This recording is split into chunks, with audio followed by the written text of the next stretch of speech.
Hidup itu ya memang penuh penderitaan.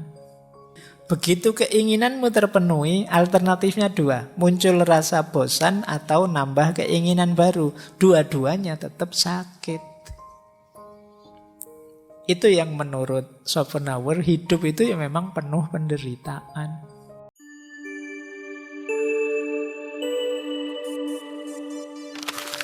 Assalamualaikum warahmatullahi wabarakatuh.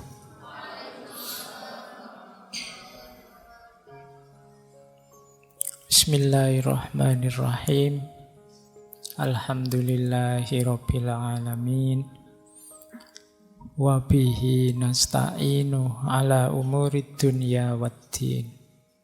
Allahumma sholli wa sallim wa barik ala habibina wa syafi'ina sayyidina wa maulana Muhammadin wa ala alihi wa ashabihi wa man tabi'ahum bi ihsanin ila yaumiddin. Amma ba'du. Bismillah, mari kita lanjut lagi belajar kita, ngaji kita. Malam hari ini kita masih lanjut belajar ayat-ayat kauniyah, fenomena hidup yang namanya patah hati. Sekarang kita lihat bagaimana para filosof, khususnya para filosof eksistensialis ini memahami fenomena yang namanya patah hati. Nah, perspektif eksistensialis itu kan para filosof yang titik tekannya pada eksistensi. Bagaimana kita hadir dan tampil dalam hidup ini. Jadi dalam pandangan para filosof eksistensialis ya, yang namanya esensi itu terbentuk melalui eksistensi. Jadi tidak ada esensi yang hakiki, yang asli, itu ya tergantung eksistensi kita. Jadi saya itu aslinya pembohong apa aslinya jujur ya? Aslinya tidak ada. Kalau saya tiap hari jujur ya berarti saya orang jujur. Kalau tiap hari saya bohong ya saya pembohong. Tidak usah tanya aslinya. Kalian mahasiswa itu rajin apa males ya dicek saja absennya penuh apa enggak. Tidak usah ditanya aslinya saya rajin apa males, atau saya itu aslinya rajin kok Pak, ya cuma semester ini aja males nggak masuk-masuk. Ya berarti sekarang kamu males. Nah, ini pandangan mudahnya ya untuk memahami filsafat eksistensi. Jadi kunci dari hakikatnya manusia itu ada pada eksistensinya. Malam hari ini kita cuplik-cuplik pikiran mereka yang berhubungan dengan patah hati. Sekarang kita lihat selanjutnya. Kalau ini versi Nietzsche tadi. Nietzsche yang kecewa karena nembak 3 kali ditolak. Tapi karena dia pemikir, pada akhirnya pengalaman ditolak itu menjadi awal renungan yang nanti melahirkan antara lain konsep Superman, Ubermensch. Jadi ketika kita patah hati, kata Sartre, saat itu juga kan muncul momen kita mempertanyakan diri kita, nilai kita, bakat kita. Di sini kita diingatkan diri kita. Aku kok ditolak ya, bahkan berkali-kali sampai 3 kali. Loh, aku ini nilaiku apa sih? Apa yang aku bisa? Kenapa kok aku tidak dicintai? Nah, ini kan pertanyaan-pertanyaan ini mesti muncul. Loh, munculnya pertanyaan ini penting. Dalam rangka apa? Menemukan versi terbaik diri kita. Jadi pertanyaan kok aku ditolak ini, kok dia meninggalkanku, apa aku tidak pantas dicintai, apa aku tidak kapabel untuk dicintai. Ini kan pertanyaan yang menggugat diri, ini penting. Kalau ndak ngalami patah hati, mungkin hidup kita flat saja. Ya wis dinikmati berhari-hari, sehari-hari seperti itu. Tapi begitu patah hati, begitu kecewa, itu kan kita bertanya pada diri kita, loh kok aku ditinggal, salahku apa? Kurangku apa? Loh, bertanya kurangku apa ini kan penting dalam hidup kita. Kemarin-kemarin kan kita diminta untuk muhasabah, refleksi diri, mencari kekurangan diri. Yo kalau kita tidak mampu bertanya, akhirnya yo kita ditakdir patah hati biar bertanya beneran, kurangku apa.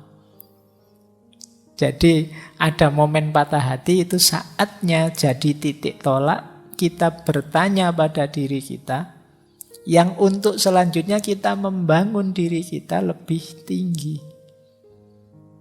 Apa karena aku ini cerewet ya? Apa karena aku ini ngeyel ya? Apa karena aku ini kalau diajak ngomong ndak enak ya? Itu kan saatnya introspeksi terus memperbaiki diri.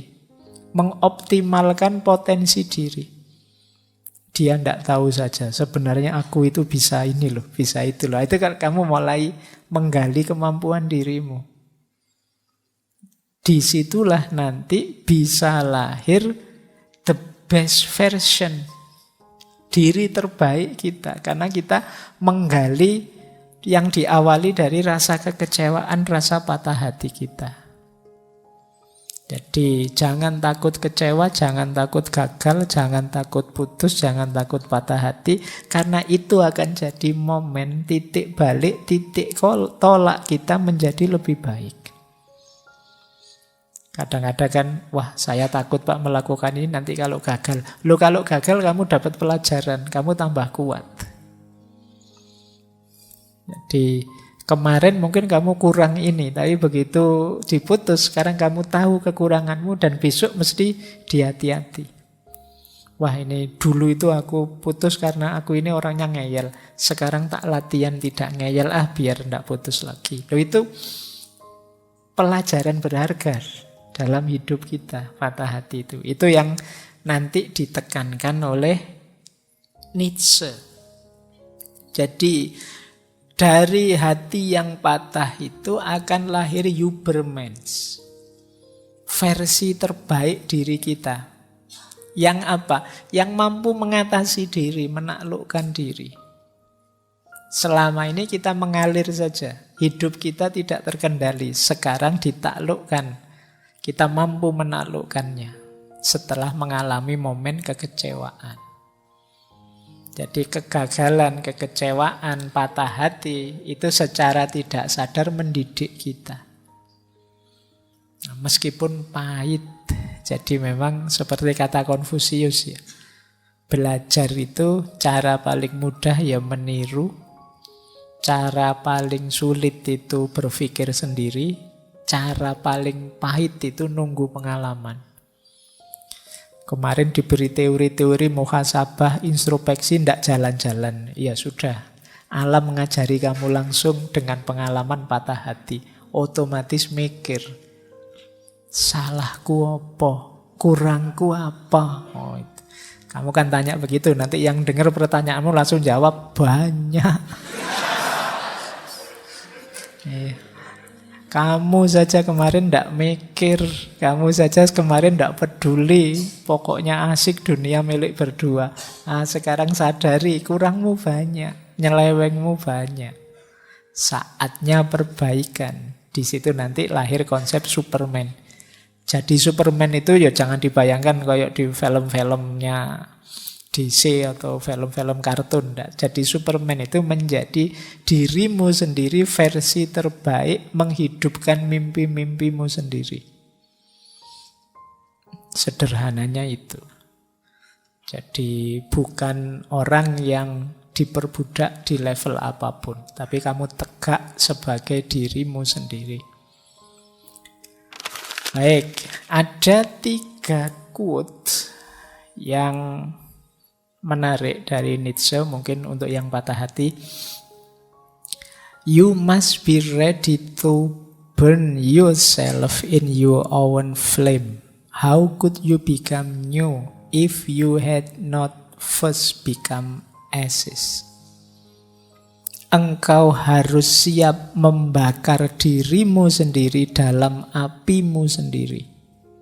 Bagaimana engkau bisa menjadi baru kalau engkau pertama-tama tidak menjadi debu?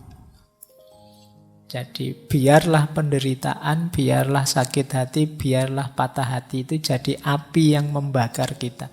Biarkan diri kita yang lama habis jadi debu, sekarang akan lahir diri kita yang baru.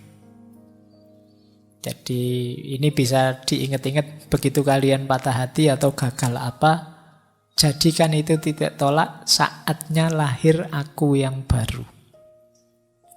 Jadi saatnya versi diriku yang baru muncul. Yang lama biar hilang. Jadi momen patah hati, momen kegagalan itu jadikan titik tolak, titik loncatmu untuk jadi versi baru. Bila perlu kamu menghilang sebentar terus keluar dengan gaya yang baru, dengan versi dirimu yang baru. Nah ini nasihatnya Nietzsche. Yang kedua, dia bilang begini, for as long as I love you, I shall render to you the action of love. If I kiss to love you, you will continue to receive the same action from me, though from other motives. Jadi, selama aku mencintaimu, aku akan memberikan padamu tindakan-tindakan atas nama cinta. Tapi begitu aku berhenti tidak mencintaimu lagi, engkau akan tetap menerima tindakan-tindakan itu dariku meskipun dengan motif yang berbeda. Nah ini saya tidak tahu ini kalimat ini bagian dari dendamnya Nietzsche atau bagian dari nasihat yang baik. Bagian dari nasihat yang baik itu ya, aku akan tetap baik padamu meskipun sudah tidak mencintaimu lagi. Kalau kemarin peduli ya sekarang tetap peduli, kan sama-sama action. Tapi bisa juga bagian dari dendamnya Nietzsche tadi. Bahwa yo aku tetap melakukan hal yang sama tapi sekarang motifnya beda. Motifnya beda itu sekarang motifnya balas dendam. Rasakan salahmu sendiri ninggal aku nih. Sekarang aku jadi orang besar, nyesel toh. Kalimat ini bisa bermakna begitu.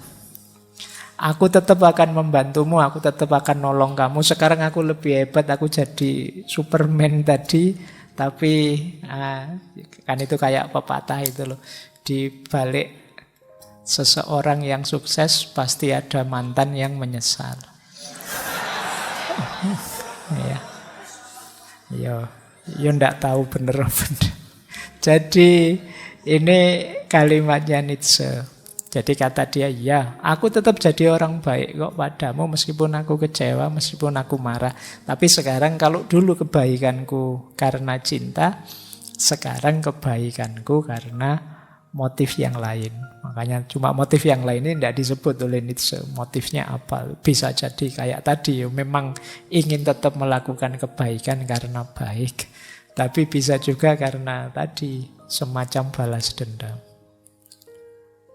Nah, yang ketiga ini menarik. Kata Nietzsche, apapun yang tidak membunuhmu akan membuatmu lebih kuat.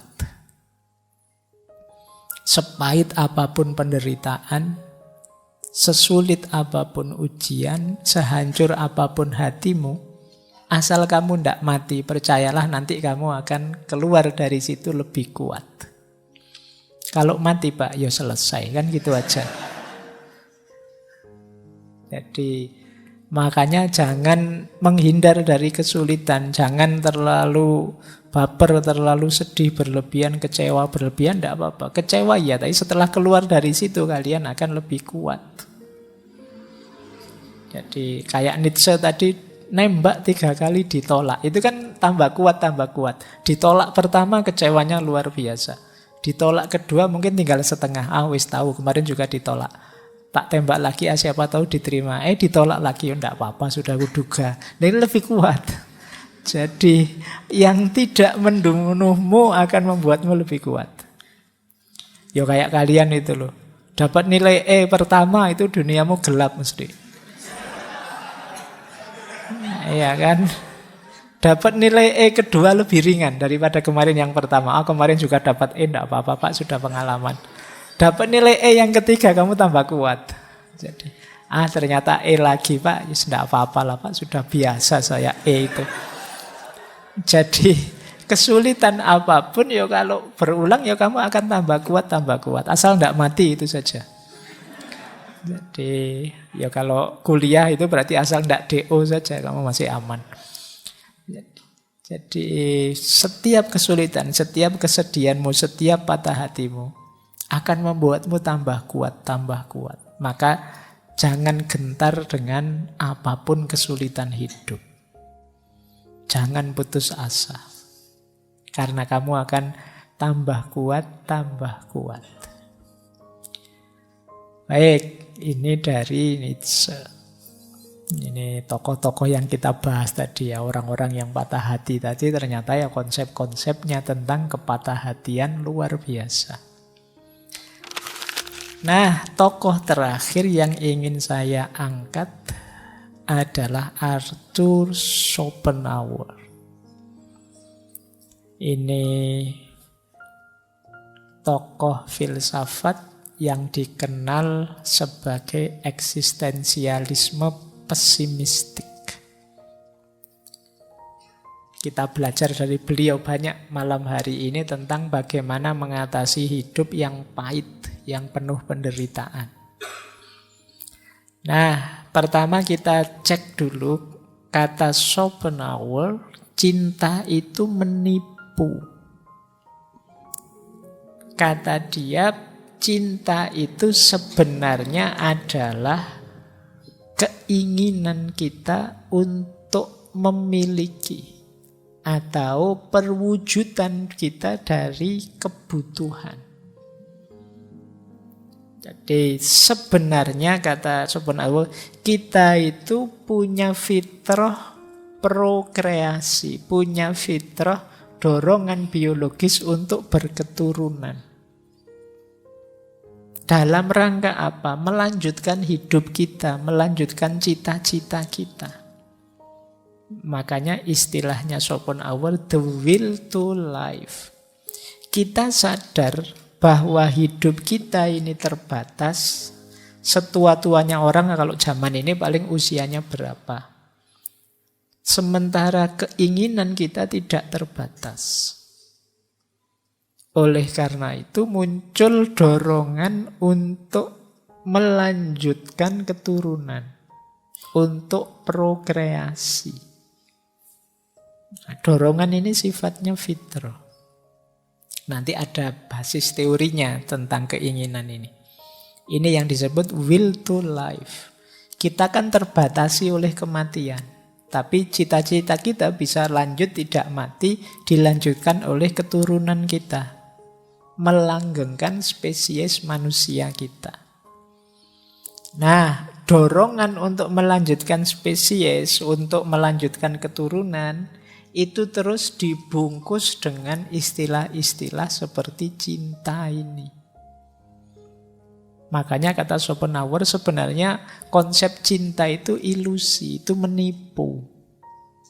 Hakikatnya apa? Dorongan untuk berketurunan. Jadi hakikatnya di situ. Kuncinya apa? Keinginan. Manusia merasa ingin dan merasa butuh. Maka dia ingin mewujudkannya. Biar tidak kelihatan terlalu vulgar mungkin kalau sekedar birahi seksual, dikonseplah dengan istilah-istilah cinta. Ini versi Schopenhauer. Nah, karena dia ini sejenis keinginan, cinta itu kan selalu dibalik itu keinginan. Meskipun kita banyak berteori bahwa cinta itu tanpa pamrih, tanpa tujuan apa-apa, tetap dalam dirinya ada keinginan. Tanpa pamrih itu kan juga keinginan. Saya ingin cintaku tulus, itu kan keinginan. Saya ingin cintaku tanpa pamrih, itu kan keinginan. Berarti apa? Di balik cinta ada hakikat namanya keinginan. Kalau itu sifatnya keinginan, maka siap-siaplah di balik keinginan ada kesuksesan, juga ada kegagalan. Maka jangan kaget kalau cinta itu kan murni, Pak. Kok bisa membuahkan patah hati, membuahkan kesedihan? Ya karena hakikatnya cinta itu keinginan. Jadi ketika kita mencintai sesuatu, ya hakikatnya kita menginginkan sesuatu. Paling tidak menginginkan cinta itu sendiri. Itu kan keinginan. Dan keinginan itu penderitaan. Kalau versinya Schopenhauer. Kenapa keinginan itu penderitaan? Nah ini. Schopenhauer itu idolanya adalah Immanuel Kant dan Buddha. Nanti konsep-konsepnya dekat ke sana. Kata dia, ya memang hidup itu penderitaan. Kenapa hidup itu penderitaan? Hakikatnya hidup itu terletak pada keinginan kita. Apa mesti, Pak? Orang itu menginginkan sesuatu mesti. Karena manusia itu punya ciri kurang. Ada ndak manusia yang tidak menginginkan apa-apa? Ndak ada. Setiap orang pasti menginginkan sesuatu. Pak, saya bebas dari keinginan, Pak. Iyalah. Bebas dari keinginan itu ya jenis keinginan juga. Ingin bebas dari keinginan. Tidak ada orang yang tidak menginginkan. Nah, menginginkan itu kan berarti ada yang kurang. Sederhananya kan begitu. Saya ingin sesuatu berarti kan ada yang saya tidak punya, ingin saya miliki. Karena saya ingin memiliki, sedangkan sekarang tidak punya, ini kan pahit. Berarti ada yang aku inginkan, sekarang aku tidak punya. Kan tidak enak itu. Saya ingin ngopi, kok tidak punya kopi, itu kan tidak enak. Ingin pacar, tidak punya pacar, tidak enak. Keinginan yang kita inginkan itu kan sesuatu yang kita tidak punya. Sementara hidup itu hakikatnya keinginan. Sedangkan keinginan itu pahit, sakit. Berarti hakikatnya hidup itu pahit. Penderitaan. Nah, lupa, tapi kalau keinginannya terpenuhi, kan senang, Pak. Iya, tapi senangnya sebentar, kata Schopenhauer. Kenapa senangnya sebentar? Karena kesenangan itu disenangi hanya sesaat, saat keinginannya terpenuhi. Dan manusia punya namanya rasa jenuh, rasa bosan. Kalau sudah terpenuhi, lama-lama dia bosan. Bosan itu sakit. Nggak enak kan bosan itu. Kalian, Pak, saya ingin belajar filsafat, Pak. Ayo ikut ngaji filsafat. Begitu ikut sekian bulan, bosan, Pak, sudah. Bosan itu kan pahit. Terpenuhi keinginanmu, tapi lama-lama bosan. Atau tidak bosan sih, tapi keinginanmu nambah. Kemarin sekedar punya HP, sekarang yo minimal HP yang 5 jutaan lah. Nah, ini kan keinginanmu nambah. Ketika nambah yo sakit lagi. Jadi begitu keinginanmu terpenuhi, alternatifnya dua. Muncul rasa bosan atau nambah keinginan baru. Dua-duanya tetap sakit. Itu yang menurut Schopenhauer, hidup itu ya memang penuh penderitaan. Ini mungkin agak ada pengaruh-pengaruh dari Buddhisme. Hakikatnya hidup itu pahit, jadi jangan kaget.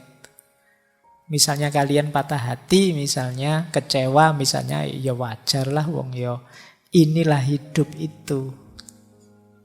Memang formatnya format penderitaan. Kenapa kok hidup itu menderita? Karena hidup itu hakikatnya adalah keinginan, will. Sementara keinginan itu pahit. Berarti memang hidup itu pahit. Ini teori dari Schopenhauer. Nah, dia melanjutkan. Bagaimana mengatasi penderitaan? Ada 3 jalan. Melawan keinginan yang tidak semuanya bisa dipenuhi, sehingga melahirkan kekecewaan-kekecewaan. Kata Schopenhauer ada 3 jalur kita bisa menaklukkan keinginan itu. Yang pertama jalan estetis. Yang kedua jalan etis. Yang ketiga jalan asketis. Nah ini nanti bulet muter-muter ketemunya nanti di asketis, spiritual, agama. Yang pertama jalan estetis. Jalan estetis itu ya melalui estetika, katarsis, menghibur diri, melampaui diri, mengatasi ruang waktu. Misalnya melalui seni, itu kan estetik. Kalau kita lagi sumpek, stres, terus dengerin musik. Nah, waktu kita dengerin musik itu kan rasanya semua masalah melayang. Meskipun kalau headsetnya dibuka ya sumpek lagi. Jadi kenapa begitu? Musik memberi fungsi katarsis, meredakan, menyingkirkan masalah tapi sementara. Kalian yang bisa nari misalnya, kalau sedang sumpek, stres terus nari. Itu kan terlampiaskan kesumpekanmu dari tari. Tapi nanti begitu selesai nari ya sumpek lagi. Misalnya stres kamu temenmu utang ndak bayar-bayar, terus kamu joget nari sak kapok. Kan lali waktu joget tapi. Tapi begitu sadar capeknya hilang, iya dia tetap belum bayar utang ternyata. Ya balik lagi kesadaranmu. Jadi seni bisa memberi katarsis, memberi pembersihan, pelampiasan, tapi sifatnya sementara. Yang pintar ngelukis mungkin sambil ngelukis, mungkin suka nonton film ya nonton film, seneng drama Korea ya nonton drama Korea. Kalau stresnya panjang nonton drama Korea ini maraton biasa ya. Ya 16 episode dilihat dalam waktu sehari misalnya. Nah, itu kelihatan kalau sedang stres. Kenapa melarikan diri ke film, ke anu terus? Karena di kehidupan nyata mengecewakan. Nah, jadi pelariannya ke estetik tadi. Kalau dibilang, kalau estetika kan sementara, biar tidak sementara, ayo terus-terusan estetik. Nah, jalan, tapi ya nanti kalau kamu kembali ke dunia nyata, ya masalahmu ketemu lagi. Jadi ini versi salah satu cara untuk mengatasi penderitaan tadi. Banyak keinginanmu yang tidak terpenuhi, tapi bisa dikatarsis lewat estetik. Ada jalan kedua. Jalan kedua ini jalan etis. Melakukan perbuatan baik. Karena berbuat baik ke orang lain itu membahagiakan, menenteramkan. Jadi kamu ujian lulus nilai tertinggi itu kamu bangga. Tapi kamu bisa lebih bangga lagi, kamu bantu temanmu dan dia lulus dengan nilai tertinggi, itu lebih membanggakan. Berbuat baik itu menenteramkan, menenangkan. Jadi membuat kita merasa penting. Membantu yang lain, orang lain kan juga menderita. Kita mewujudkan keinginannya orang lain, meskipun keinginan kita belum terpenuhi, itu jauh membahagiakan. Ya kayak orang tua kita itu loh, saya susah ndak apa-apa, yang penting anakku berhasil. Nah ini keberhasilan anak itu membahagiakan, jauh lebih membahagiakan orang tua dibandingkan keberhasilannya sendiri.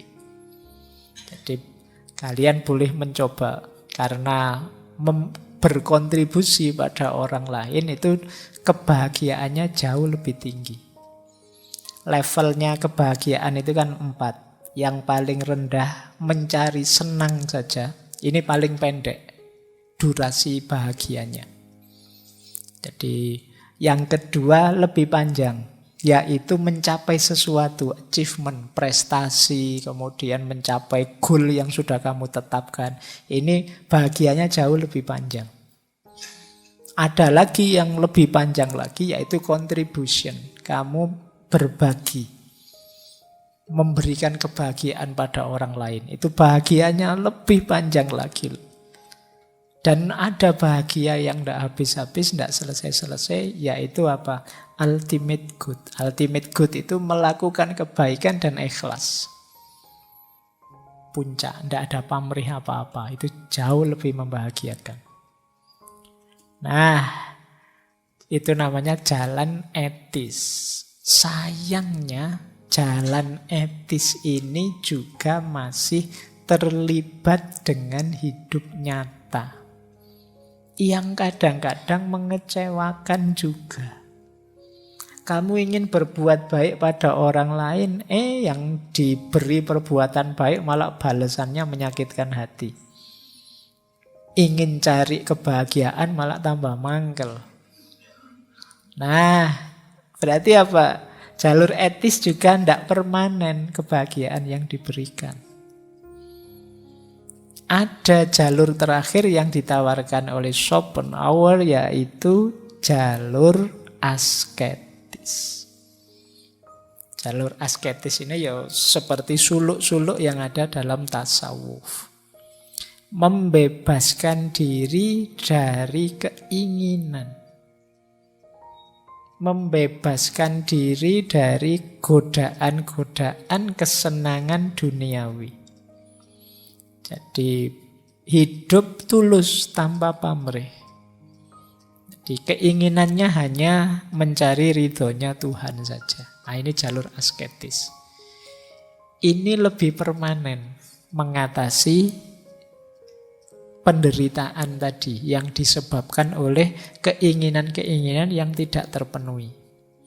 Berarti jalur asketis itu sudahlah semua keinginan dipotong, dijadikan satu saja keinginannya, yaitu Tuhan. Jadi membebaskan diri dari keinginan, tapi melakukan transendensi, satu-satunya yang diinginkan ya hanya Tuhan saja. Ini namanya jalur asketis. Melakukan kebaikan, melakukan perbaikan, kontribusi yang tidak ada pamrih apa-apa selain Tuhan. Ini jalur asketis. Jadi meskipun beliau ini filosof eksistensialis, pesimis, tapi termasuk eksistensialis kategori teistik. Jadi yang masih bertuhan. Jadi filsafat itu ya macam-macam. Tidak semua anti Tuhan seperti Nietzsche, ateis seperti Sartre. Yang bertuhan juga banyak. Baik, jadi ini 3 jalan yang mungkin diambil saat kita mengalami penderitaan. Biar tidak terlalu depresi, terlalu stres, teman-teman boleh milih. Jalan yang cocok apa? Ada pelarian sementara, ada yang lebih permanen, tapi ada yang lebih paten. Jadi yang lebih paten, yang asketis, yang lebih panjang durasinya, yang etis, yang paling pendek durasinya, yang estetis. Baik. Kita lanjutkan, masih dari Schopenhauer. Beliau ini punya banyak tips. Tadi belum saya ceritakan ya. Di antara para filosof tadi, yang paling malang dalam hidupnya ini beliau. Beliau itu banyak sekali dikecewakan perempuan. Termasuk ibunya sendiri. Termasuk beliau pernah sampai dihukum di sidang gara-gara perempuan. Beberapa kali mau menikah batal. Jadi menurut saya malah beliau paling pahit hidupnya.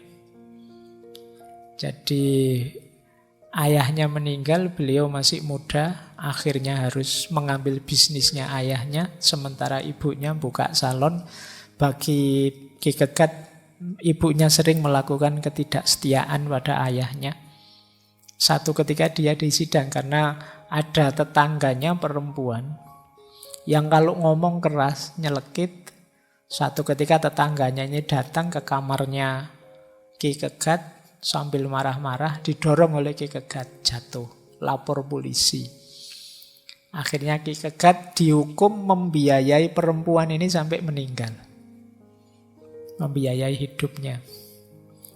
Nanti kemudian hidupnya sendirian. Ki Kegat ini karena dia merasa banyak orang tidak memahami dirinya. Termasuk beberapa kali ingin menikah tapi batal. Karena menurut dia perempuan-perempuan yang jadi calonnya tidak qualified. Mungkin hanya nginter hartanya karena dia ini orang kaya, bangsawan Jerman. Nah, dari kepahitan-kepahitan hidup yang banyak itu muncul banyak filosofi-filosofi. Malam hari ini kita belajar beberapa ya. Tadi sudah. Nah, kita lanjutkan. Ada beberapa tips menarik untuk menghadapi penderitaan termasuk menghadapi patah hati. Versi Schopenhauer. Pelan-pelan ya kita pelajari di sisa waktu.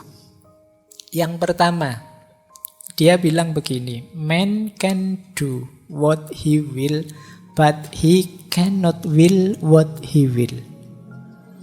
Ini masih tentang keinginan.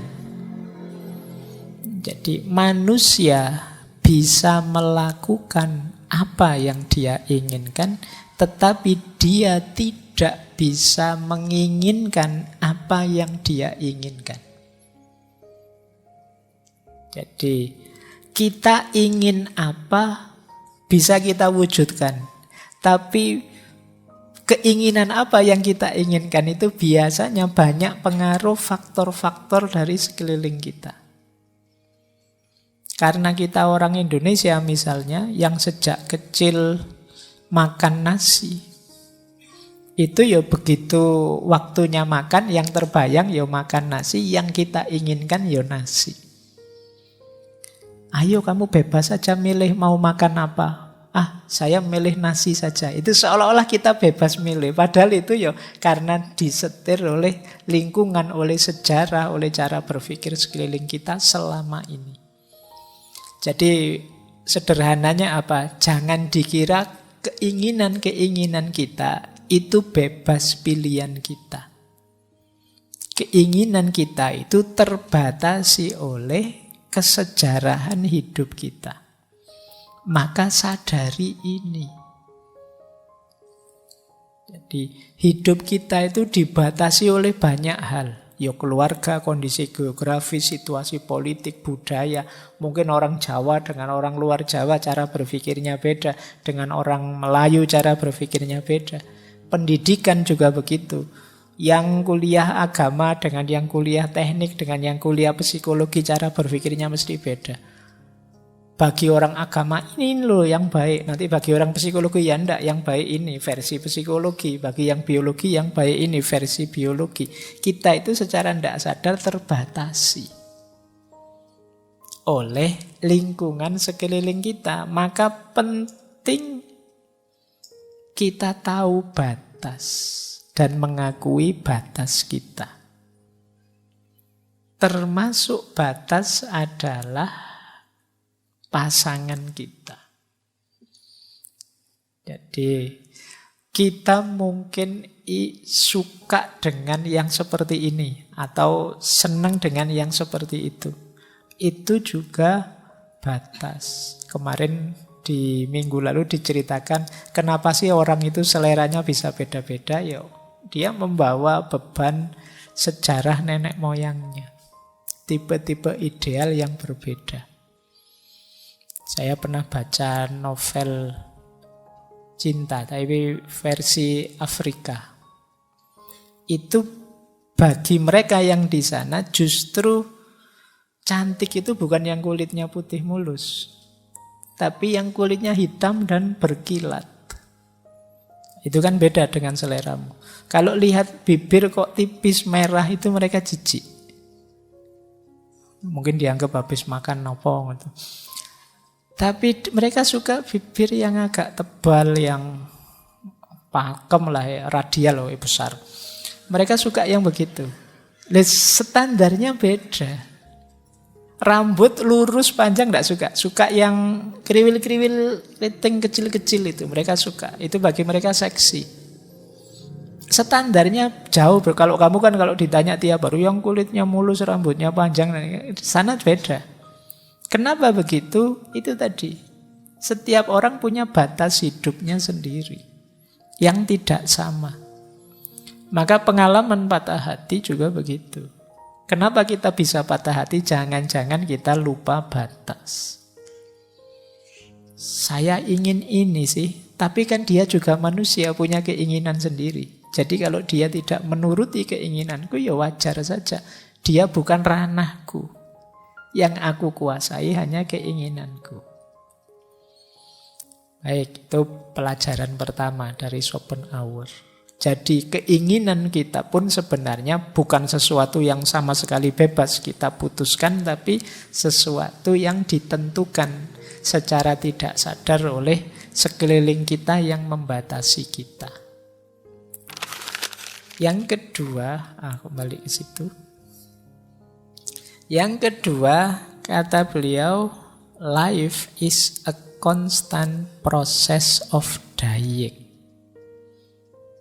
Hidup ini sifatnya berubah dan melapuk. Dying itu tambah lama, tambah susut, tambah mati. Dan berubah. Banyak orang patah hati karena menganggap kamu kok tidak seperti dulu. Ya segala sesuatu itu berubah. Kalau kamu kecewa dengan kondisi pasanganmu sekarang kok tidak seperti dulu, kamu lupa bahwa segalanya berubah dan bahkan melapuk. Melapuk itu ya kalau manusia tambah tua. Jadi kamu dulu cantik, kamu ya mesti wae sekarang sudah tua. Berubah. Orang sering lupa dengan ini. Kamu dulu lihat apa, sekarang lihat apa. Loh ya mesti saja dulu dan sekarang beda. Semua yang di muka bumi ini berubah dan melapuk pada akhirnya hilang.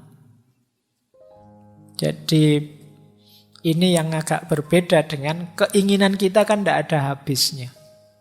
Keinginan kita itu terus menerus. Kita mengejar semua keinginan kita seolah-olah hidup kita itu ya seperti ini terus.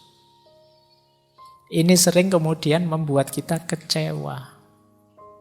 Maka kesadaran bahwa life is constant process of dying berarti apa? Kesadaran yuk kita bersyukur. Kita nikmati saja, kita syukuri saja situasi-situasi yang kita hadapi hari ini. Kita hargai apapun yang ada di hadapan kita sekarang. Sebelum terlewat. Mumpung kalian masih muda, bersyukurlah, nikmati kemudaanmu. Sebentar lagi kamu tua. Dan itu tidak lama, tak jamin. Wong sekarang wajahmu juga sudah kelihatan tua. Jadi nikmati saja. Nah, banyak orang kecewa, patah hati karena tidak siap menghadapi perubahan dan pelapuan ini. Tidak hanya jasmani, rohani juga begitu. Kamu sekarang kok mudah tersinggung, mesti ada prosesnya jadi mudah tersinggung itu. Dulu waktu pacaran mesra sekali, sekarang sudah nikah kok kamu malah, loh jangan-jangan ada proses yang membawa ke sana. Atau dulu fokusnya hidup kemana, sekarang fokusnya hidup kemana. Ini harus disadari. Kenapa? Karena life is constant process of dying. Jadi kalau versinya Schopenhauer, yuk ketika kita masih diberi kesempatan, diberi tenaga, diberi aneka daya untuk menikmati, mensyukuri hidup, ayo kita nikmati. Kita masih mampu mencintai orang-orang sekeliling kita, ayo kita cintai. Karena pada saatnya ya pasti kita akan berpisah dengan mereka. Ayo kita manfaatkan kesempatan yang kita miliki. Hidup ini memang isinya keinginan demi keinginan. Mari kita ngerti batas kita. Kemudian kita nikmati, kita syukuri apapun yang ada sekarang. Karena kalau kita fokus pada keinginan saja, hidup ini rasanya terburu-buru terus. Hidup ini rasanya kayak dikejar-kejar terus. Kita lupa bersyukur.